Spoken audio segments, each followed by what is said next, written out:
I don't know. They have this like formula. I feel the same way about. I don't know. I don't know.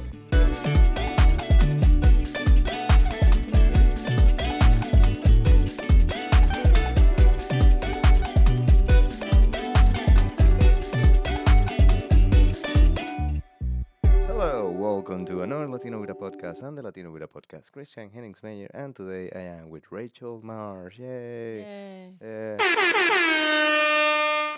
Way too loud. But Rachel is someone that is has a open mic Saturdays, which is amazing at the store. She's been killing the comedy scene, and I just met her like a year ago, and she's doing amazing. So I just want to talk a little bit about what, what. No, that's accurate. That's Mm. and it happens also about a little bit about her. She has been in a relationship for almost 14 months with me. So Wait, what? you wanna put the sound music for that? Okay. Um, she decided to settle for an immigrant, and here we are. I thought you could get me a green card. It's the other I way forgot. around. No, I forgot. Okay. No, I usually I talk like about the guests in the first like 10 minutes, let's say. So she's from Richmond and she knows Winston. So shout out to Winston. And He listens to your podcast? no, he doesn't know I exist. Like if you have a podcast, probably Winston will be like, nah. I'm not gonna listen to that. You're shit. like Rachel who again? Like, Rich, no, I'm booked. Like I don't have time for I it. met Kevin Hart. But you started from improv. Like I have a lot of people here that started from improv. How does it feel? Like again, and we saw improv recently. So how does it feel coming from improv to stand up and from the position of stand up watching improv? Okay, interesting. Well, I think when I first started doing stand up, I think it made me, I think having done improv for like 6 years, I was better As at stand up. Well, just like it, like I think I had already learned and figured out how to be comfortable on stage. Okay. I was comfortable bombing because you're not going to believe this, but in improv, you bomb a lot. And you just have to get used What? You just have to get used to. But this is the thing. I believe in improv, you bomb as a group, and it feels less bad. Yes, it does feel less bad, but like it still doesn't feel good when you're in a scene and you say something that you think is going to kill and then it does not. Do you have any memory of one that is like, ooh, this one? Oh, um, You can think about it. What, yeah, I'll what have you to say think about about the it. same, I've but- tried to block out all of my improv memories. Except the thing you have in your house. It's like I remember this play. Yay. Oh, okay, well that was sketch comedy. So It's going to the same. we Okay, don't but make posters for improv. which I thought about making like a show that is like stand up improv. I like obviously maybe having done, but it's like just stand up comedians that have like flirted with improv, doing improv and then having stand up in like in the middle, like and scene and like and instead of like going to the next scene, just like one person stays on stage and does 5 6 minutes, and then from their jokes they have Yes. another scene. Like a scene about their Yeah, set. for example, I thought about Aaron Klein because Aaron Klein has a joke that I love that is like when there's like a half fish, half woman, it's like you have the option of having a siren, like upper half woman, bottom half fish. But if the other way around would be like the legs of a woman and the upper half of a fish, and the question was like, what part, like which one would you fuck?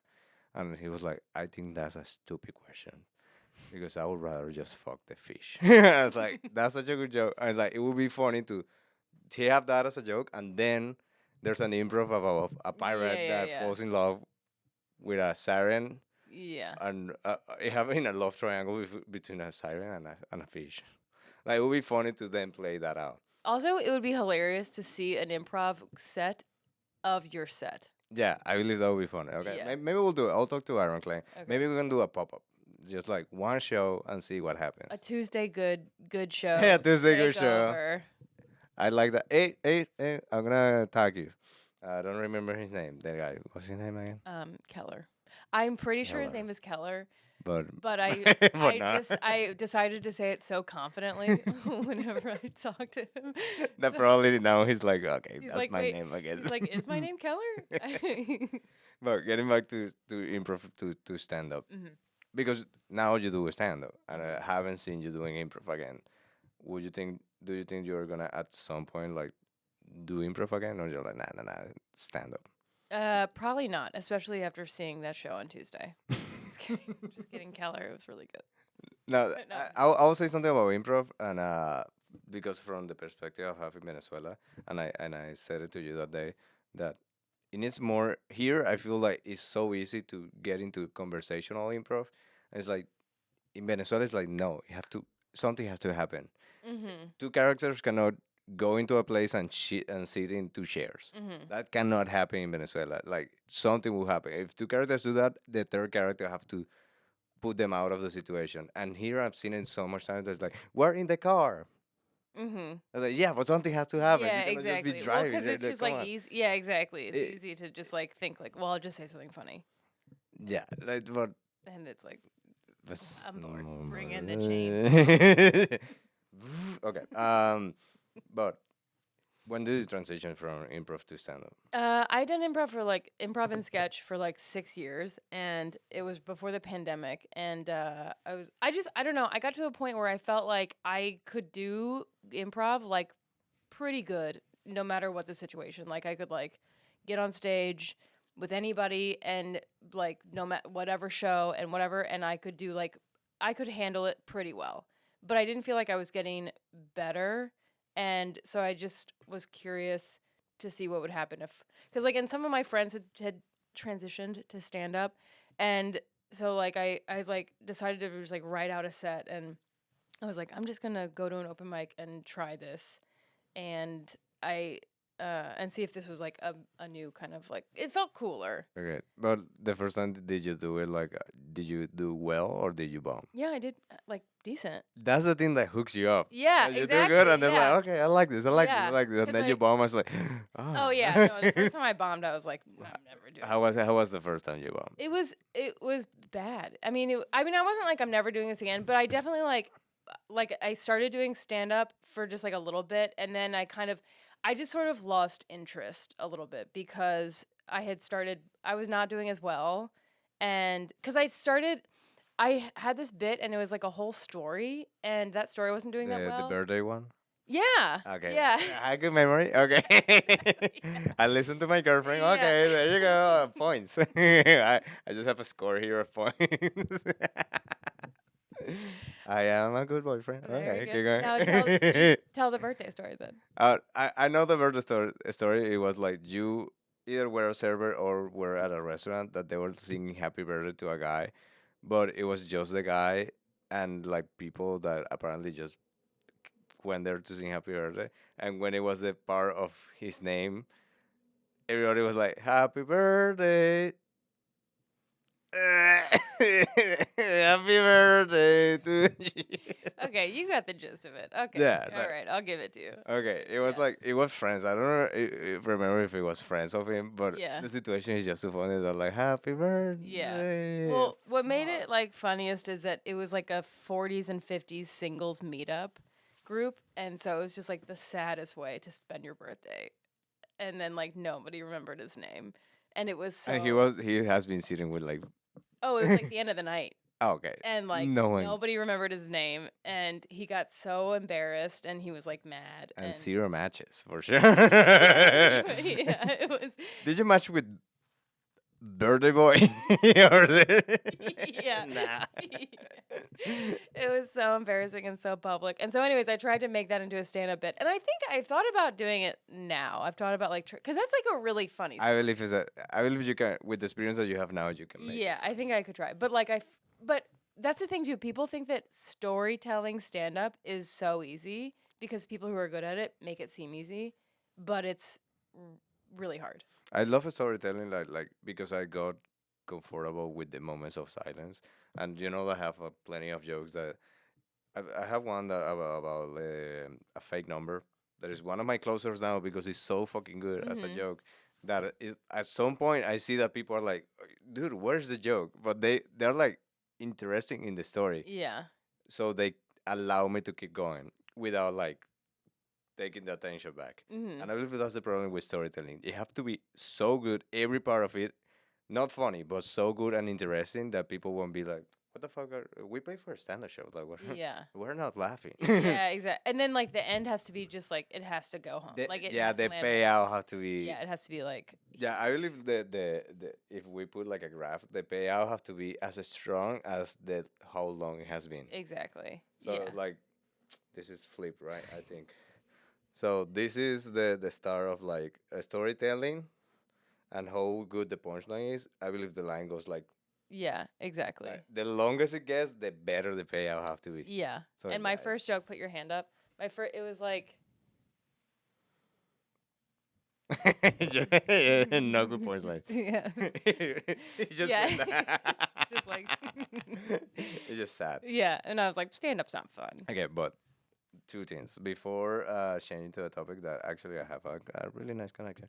Uh, uh, the first time you bomb, if you remember that first, because I do remember it, the first time I bomb, because you know you're starting with a joke that has been working, and then the first time that you start with that and doesn't hit, the adrenaline that comes to you is like, oh fuck. Mhm. Mhm. What do you feel like? What is the feeling of that first bomb to Well, you? I remember kind of related but the very first open mic I did in Chicago. I was like I did all my best jokes because like it was like they didn't know me.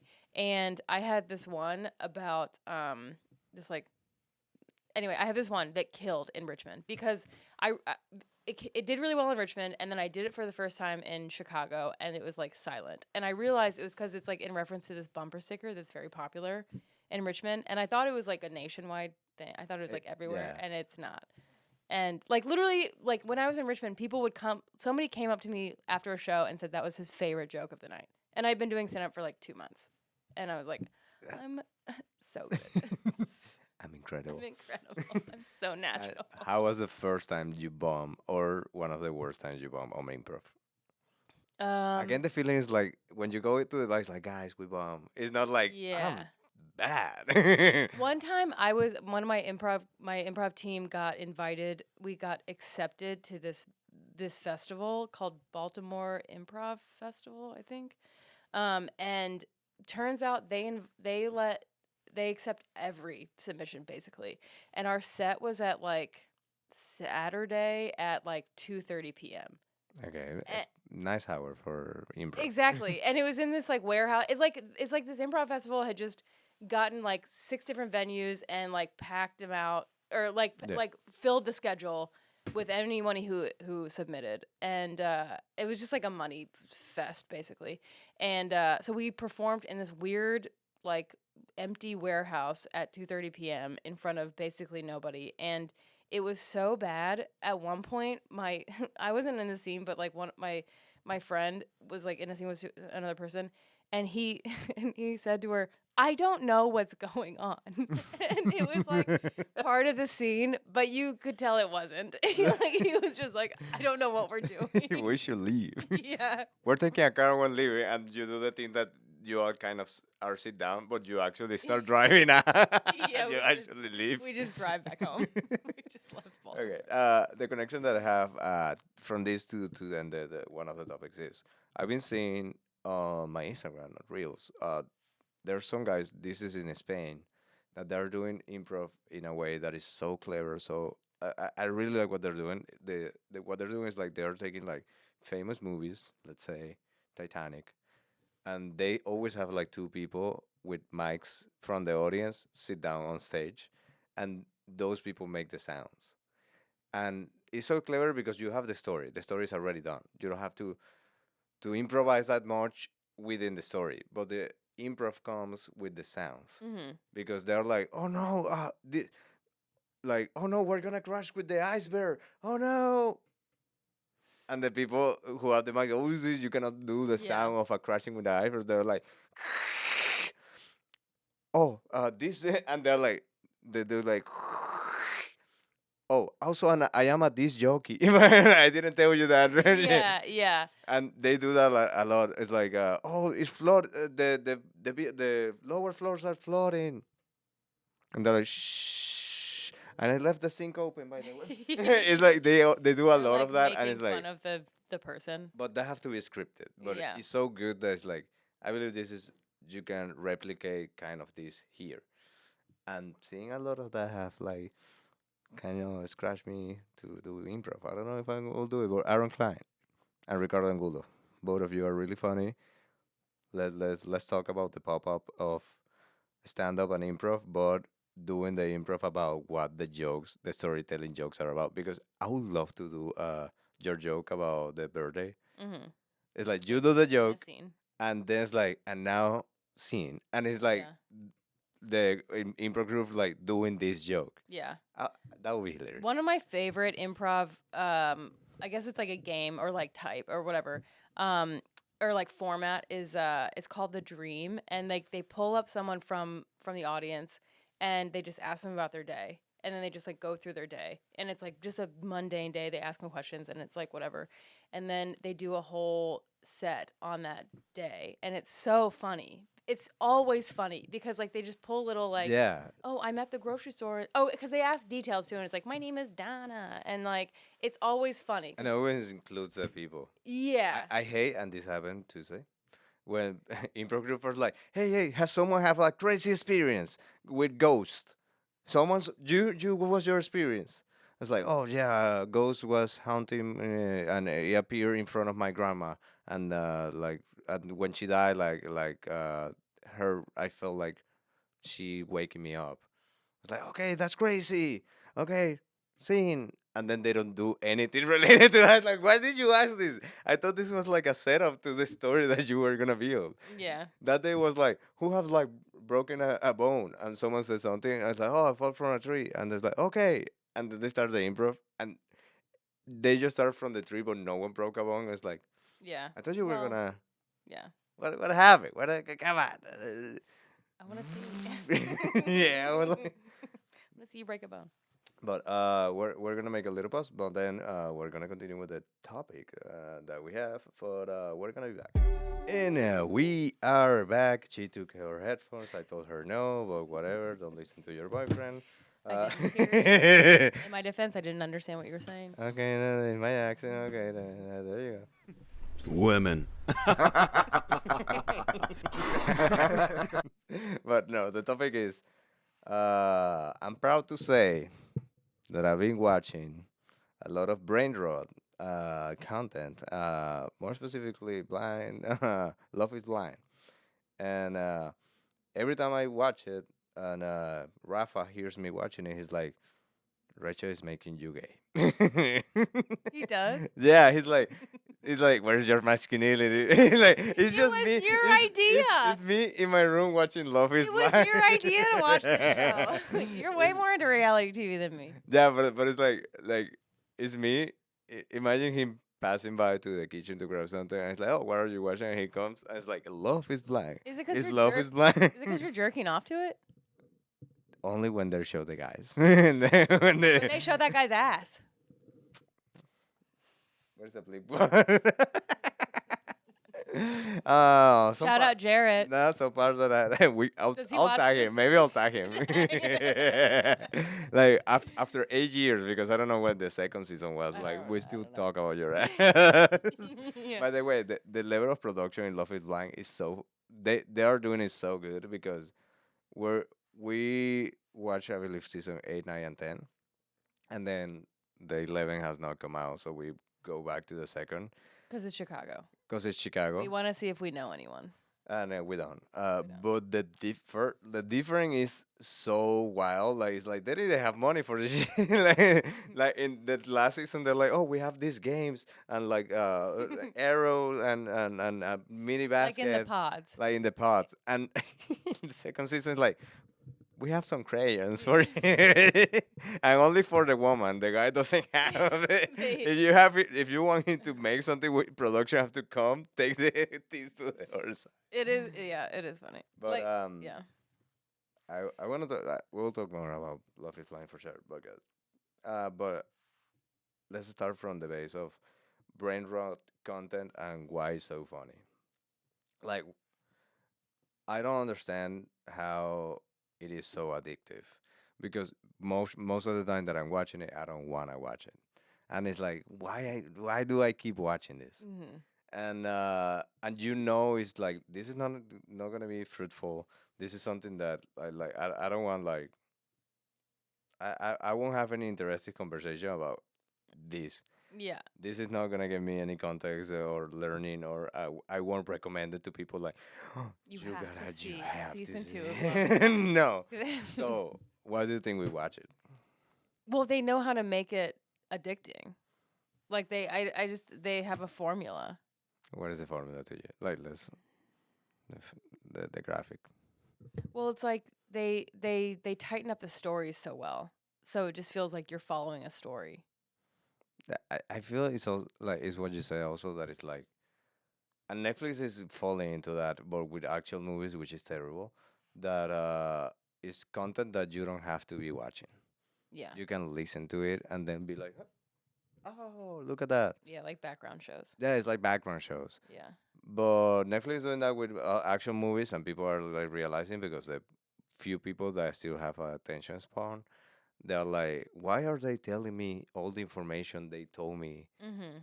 in the last scene? They're telling me again, like it's like the sister shoots the bad guy, and then the next scene is like, oh, I shoot the bad guy because I have to protect you, brother. Remember, I'm your sister. I was like, Well, 'cause hey. everyone's on their phones. Yeah, exactly. But brain rot. Why are we watching it? Why do you feel you have to watch that instead of a docu series or instead of like a more like a series that is more entertaining like Breaking Bad? I don't know. I don't know. They have this like formula. I feel the same way about. I don't know. I don't know. Just like go on around my head. I've never heard from again. Just escape the Matrix. You wake up like. You have like. It's exactly like this is how you escape the Matrix. You start questioning why you're watching these shows, and you wake up. It's like, oh my god. Oh my god. I don't want to care about Love is Blind. They're like, welcome to the world. Welcome to the Like, real I want to world. watch a documentary. That's I how feel- they train you at school I- in the real world. Yeah. I feel that way though about like Hallmark movies. It's like I don't want She had made me watch Hallmark. okay, it's because okay because because I watch them at Christmas time and I recap them on Instagram and it's hilarious and people fucking love it and they ask me for it. And I've gotten people have paid me to do Women. it. But it's like it's just so funny because it's just like reality shows. Like I love making fun of it. They're so easy to make fun of because they are so serious. Here I believe the formula. Here I believe. Go ahead, What is that? mansplain to me why I like it so much. No, not you. Like I believe this is the formula of because that's what I say about Love is Blind. I found something called flip market flip that is like kind of interesting, but it's totally background show. Like it's like to the way to the background. But I believe that's not like I don't want to watch it that much. It's just like when I'm cooking or something or we're doing something else, I can put that in the back. But Love is Blind, I want to watch it because they're so serious about it, but there's so many elements that's like, what the fuck? Like, why did he do that? Why did they show that? What is he saying? And I believe that might be the formula. Yeah. Like that, just like finding like a nice space between funny, like what is happening is funny, what is happening is kind of interesting, and what is happening is like dumb. Mm-hmm. So I believe that's the formula to have a nice reality show. Yeah. You have to have stuff you can laugh at, stuff like it's like, oh, cool, and stuff that is like, this is so dumb. Like, what? Yeah. But it also like they progress it really well. Like they have Yeah. it like this like all the scenes are very like they matter. I mean nothing matters, but like it like progresses Again, the like escaping the matrix. Yeah, I'm like, Nothing matters. nothing matters. Why? It's real bad. The whole episode. I like that you just destroyed my equipment for no. Ah! And then I'm like calm, and I'm like, And okay, can we that's watch why this is the episode 8? last episode because Because I she destroyed. does destroy everything. Thank you. Okay, but nothing matters. Nothing matters. They make it in a way that yeah, it's like Yeah. progress. There's another one called Traders. Amazing show. It's really cool how seeing like stupid stuff, but also like how these people kind of like lie and then how Mhm. this affect them and the game, blah blah blah, blah. And it's really nice to see. And it makes me remember I had a joke. I have it in Spanish because and this is one of the jokes I cannot translate because it's about the way they dub the shows in Latin America. They put like a neutral voice that no one talks like that. Everybody understands it, but no one talks like that. Mhm. And my joke was like, these programs are toxic because you don't want to watch it, you don't know what you're watching it, but you cannot stop watching. And the show that I picked for the joke was the garage sellers that always have a guy like he sells so quick. He's like $200 for $400, $50 for lady she takes it, and then they look through the garage and they find stuff and they resell it. That's the whole thing of the show, and they're like, "Oh, we can sell this for $1,000," and they're like, "What is under this blanket?" And always the show cut there and then goes back when they open the blanket. I was like, "Oh my god, we can sell this for $2,000." I don't know why that show was so like what I believe is the reward of when they open the garage, they cut you to commercial, and you're like, no, I want to know what Yeah. the fuck is in That's the there. other thing Love Is Blind does. They always like cut to commercial or like cut like Or end cut the the episode. episode. Yeah, they don't. We don't watch the commercials, but like they cut like in the middle of like this couple having this heated argument. Yeah, and also it's like- like, it's like you're a fucking whore. In the next Love is Blind, it's like I gotta watch what the fuck happened. Yeah. And then you see, and it was nothing. It's like you're a fucking whore. That's what my friend said to his girlfriend. It's like, Oh, come on. I thought you were saying it to her. yeah, exactly. Yeah, and it's never that scene that it opens up, so you have to like keep watching. Yeah, I keep watching, and then you get on another one that also hooks you. Yeah, It's yeah. like many hooks. It's many mini hooks. That's what I mean. and then It's, like, two big little- ones Exactly. at the beginning and at the end. Well, and they also like shape people's characters. They like give them. They kind of make them characters a little bit because like they have to. They have to be one dimensional. Because otherwise, like they Yeah. can't show everything about a person. And always they gotta have a villain. Like that's what I heard about reality shows. There's a guy in Venezuela called Marco Musica. He started as a not as a comic but as a sketch comic on Reels. He made it super big. He's one of the most influential people in Venezuela, and he started a reality show. And he picks the people, blah blah blah. And then I believe this was marketing, and if it wasn't, the way he managed it was really good. But if it was, he's a fucking genius, because apparently the first episodes, the people in the house were so nice to each other, so no one was watching the show. Exactly. And he was like, and the first video that went kind of viral is him being like you're not giving me fucking content. Like you gotta like you're like treating yourself like with too much care or Mhm. not wanting to insult each other. Like I don't need that. You fucking come here and be fucking yourself. Like and he was just mad that everybody was like bonding. Yeah. And it's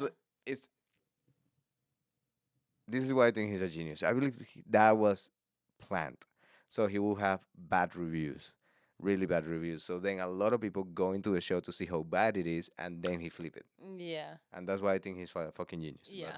But no, you do need a villain. I also. But you also need like bad marketing. Yeah. I believe like Love Is Blind got bad marketing before. I was like, this show is so fucking stupid, and they're like, I want to see how stupid it is. And then people got all the hooks, Mhm. and now there's people that are like waiting like us for the next season. Mhm. But you gotta have a little bit of like bad marketing behind. Yeah. It's like this stupid experiment, like broke Yeah. how many homes or Well, whatever. there's always like some like dumb Di- experiment. But then you wanna watch it because like, oh, one of the guys on the next season, he was on the season and he was married. I was like, Yeah. which one it is? Then you got the fucking next season. Exactly. Yeah. Yeah. So like, Well, it was funny. Okay, so going back to like the villain thing, Yeah. the show I watched before Love Is Blind, Queer Eye. No. Okay. No. It was called Married at First Sight, Okay. and it's like similar vibes, but like I mean, it's exactly what it sounds. They just like pick people and like they meet at the altar. I like that this like in India is like Yeah, yeah. they're like we've been doing this Yeah, for centuries. it's a show here, and for them it's like Yeah. hey, we're gonna make a show about two people walking like to the altar and doing bows to each other, and they're like, Yeah. what? No, Like, that that's how sounds I met my amazing. husband. But yeah, like But it was like funny because so like they meet, okay, so like the couples meet and then they like go on a honeymoon and then they like live together for like 2 weeks or whatever and then they decide if they want to stay married. okay. But it's like funny cuz like I watched early seasons and they're so nice to each other cuz they're new. Like Yeah. they have never known each other. So they're just it's like a new relationship. Like you don't really get in a fight in the beginning of a relationship. Yeah. And so it's like they were so polite to each other and like there was not a lot of drama. And then like one later season, they made all the couples like show each other their phones and it caused all this drama because you could Yeah. tell they were just like we got to do something because like this is a little Imagine the writing room. I was like, how do we make these people miserable? Like, let's. And one motherfucker's like, what if they swap phones? Yeah. I mean like people like left And it's like, you are evil. We like They it. Put it in did. the next season. It was crazy. What was something that like they and the people know that they're gonna have to swap phones? No. No, Like they haven't. They like I don't know. I forget what happened. Like the producers came over and were like, "By the way, now you got to do it," or called them or whatever. And then they like some of them didn't even do it, but they were like the idea of it would caused a fight. They were because he would be like, "No, I don't want to show you my phone," and she was like, "Well, why not? What's in there? What can't I not see?" And it was all this drama. So it worked. But they yeah, had- like you have they to had do to stir the pot. Yeah, and in this season, like of Love Is Blind, the second season, Chicago, the villain was like a girl that left a guy in the middle of the honeymoon, Hmm. and then but she keep being like like her fiance, and they see each other like two more times, and since the beginning she's like, I don't mind him. Yeah, It's like- he's an atheist. Yeah, but you say yes to him marrying you, and then you went to the honeymoon, and then you saw him in once in Chicago, and then you saw him again in Chicago. You introduce him to your family. Yeah, like what the fuck? And then the next time they met. Yeah. Like she's like, I'm so sorry, and she tried to flip it on him for a moment, but you clearly saw that she like, don't make me like a villain here. It's like, Yeah. yes, you are. And then she's trying to break up this other couple. Oh yeah. But like What is her name again? Shayna. Shayna. We're gonna talk. Shayna, if you're watching, If you're watching this, we Shayna, don't think you're a good person. yeah, I hope you're still in Chicago when you go to one of my shows. Yeah. I'll give Please. you a comp to my next Yeah, show. give you a comp to Rose Battle. Yeah, come to Lincoln Lodge on June 12th. Do you imagine like she arrived to the Lincoln Lodge on June Yeah. 12th? Like, oh, I saw the podcast. It would be crazy. It would be like, what the fuck? Yeah, I'd be You'll be one. so It would be fun. surprised. Yeah. It would be as you're married. You have like 3 kids with Jared. And it's like, what the fuck? What the fuck happened? No, not even with Jane. Like, but okay. What else do I want to know about brain rot content? Do we, as a society, should this is a philosophical question. This will never happen. But should we, as a society, stop doom scrolling and brain rot content? And I'm not saying entertainment because like sometimes you read something that is like pure entertainment, and from time to time you need it. But should we like measure that in order to like put more emphasis on more important stuff, or you feel like the way the world it is, we need this to not think about the stuff that is happening? I think that we definitely need brain rot. Like you have to, like you can't just like think it, like you can't just like always be like, you need to like give your brain a break. Okay, so you feel like I feel yes, but I feel the amount of brain rot that we have It's way too is much. way too much. Yeah. There's no way to regulate it, but like it should. Well, they're it should trying. exist. Yeah. No, but they're trying with like phones. But Yeah, yeah, yeah. it's not only phones. It's phones, books, series, movies. There's so much brain rot. Like it's difficult to see like something that actually will be something that you're gonna talk about it later. That you're gonna be like, oh no, this movie was amazing, or a lot of things that we know we knew it from movies, or we shape ourselves from movies. Like no one will shape themselves like through Love Is Blind. Like this is not Right, something right, that will right. be a You're not part of gonna you. like exactly, yeah. You're not gonna like grow from it. Exactly, and Like, and and and that's what I think. Like the kids are now, maybe are gonna have like some kind of like don't know what they are or don't have any role model because everything that they see is instant and it Yeah, vanish and no one remembers that. yeah. There's people that like oh like they love Star Wars and they're a Star Wars fan. They love this and they're like this fan. They like Star Trek, Star Wars, Harry Potter. There was so many things that it's like it became core of you somehow. Now kids have Mhm. like tun tun tun sahur. Mhm. That's like an AI There's just thing like yeah, yeah, that is already done. yeah. I haven't seen it It's just again. like too much. They have Skibidi, that's done. They have Oh six yeah. seven, that's done. There is so many things that are born and die, and I don't see any of these things sticking to people when they're Mhm. older. It's Like like, oh, series and what do you really like? mhm. Cocomelon? Like, come on. Yeah. Like, I don't know if they're gonna have something that will have a kind of an Well, identity there's of so that. many shows now. I like it's just like so easy to make a show. Like if you know, like when I was a kid, it was like Nickelodeon or Cartoon Network or Disney Channel if you were bougie, and then that was like that was, or PBS if you were a nerd. Yeah. And like, but it was like all like those were the only places you could get shows, and now you can get shows on like YouTube, like anywhere. Yeah, and the YouTube shows doesn't have to be something that a chain made. It can be like, oh, I like to see the show that is made by a artist, independent artist in Massachusetts, Mhm. and he Yeah. makes it in his YouTube channel. Yeah, exactly. So it's like in 20 years when they're like talking, like reminiscing about their shows, everyone's gonna be like, "Well, I didn't watch that. I watched this Yeah, other there's not like gonna be very bonding. niche." Yeah, It's gonna be very niche. They're yeah, gonna be bonding when you find someone else that watch the same. yeah. Because yeah, with cartoons, it's like, oh, I watched this cartoon because this is what was That made playing me. at this Yeah, hour. it was like, So you have to watch it. yeah, exactly. And there was only a few because it was so hard to get a show made. Like it was very That's gonna be competitive. interesting to talk to like these like kids when they're like older and be like, do you have anything like What was your any? thing? Yeah, Yeah, what's your thing? And I don't know if they're gonna have too much. yeah. They're gonna have memories of stuff that stick with them in that moment, but not for later. Mhm. Like I don't have anything that's like core, but like I know a lot of people like Steven Spielberg era that when they were kids it's like, oh, I love movies, so I have the camera aid, and they became directors because they love movies so much. Mhm. And the kids right now they Yeah. have streamers, okay, I guess, Mhm. Like and you could make a movie YouTubers, now. yeah. Yeah. Yeah. And there's a few kids that's like, oh, I animate a part of a Spider-Man. I was like, fuck you, fuck you. Like, then there are the kids that are so talented right now Yeah. as a kid that I hate them. Well, AI will take their jobs. Don't worry. Apparently, the bubble is bursting, so that's nice. Apparently, the bubble of AI. I don't know if you saw the news that Microsoft is like banning the employees to use AI because the cost of AI is so much that it doesn't make any sense.